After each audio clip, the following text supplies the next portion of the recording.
Meet Princess Scarletta, ang newest online inaanak ng everyone. Sino mag-aakala na sisikat ang banat sa simpleng birthday yan? Sige na! Happy birthday to you! Samot-saring reaksyon ang binigay ng madla. Eksahirada nga naman kasi ang version ni Scarletta.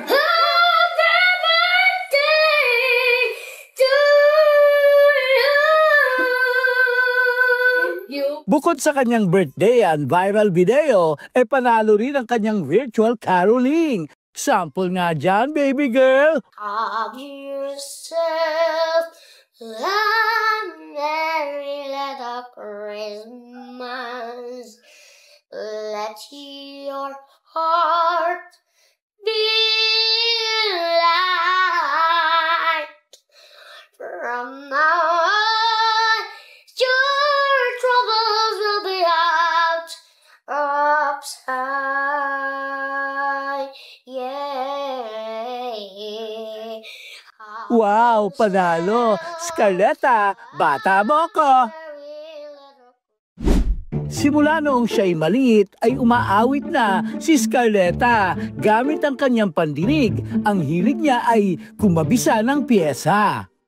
Nung bata pa po talaga ako, mahilig na po talaga ako sa mga kanta-kanta. Nung bata pa talaga ako nagsimula ng ganito. Yung pinakauna ko talaga is yung nung 1-year-old talaga ako is Ugoy ng Duyan po. Sana'y di magmaliw ang dati kung arang ng munti pang bata sa piling ni nanay. Grade 1 na siya sa kasalukuyan at kahit sa mga aralin ay kayang makipagsabayan. Talento at talino, isama mo pa ang ginintuan niyang puso. Pag-ibig habang ako'y nasa duyan. Di naman lingid sa kaalaman ng karamihan na ang bibang si Scarletta ay may matagal nang iniindang karamdaman. Yung kaliwang mata ko talaga po yung mga kondisyon talaga. Prematurity po ako at isang buwan po akong nakalagay sa incubator po. Noon na yung time na yun na pina-check up namin siya. Kaso sabi nung doktor wala na daw chance kasi nga hindi daw nag-function yung mga nerves ng mata niya. Ipinanganak man sa dilim ay may liwanag namang gabay dahil nakaalalay ang kanyang tiyahing si Mamay. Nakikita ko nang tatanda ako na kasama ko si Scarlett. Hindi ko, kasi simula nung nakita ko siya, pinalangin ko kay Jesus na sana pag ito lalapit at ako ang hahanapin nito, akin na to, ako ang magiging mata niya. Sadyang siguro tinadhana or binigay sa akin ng Diyos sila. Tunay ngang di nakabatay sa pagluwal ang pagbibigay ng radikal na pagmamahal, katulad ni Mamay Ricky na ang sakripisyo ay natatangi. Lahat gagawin ko po para sa kanya. Siya lang talaga ang buhay ko.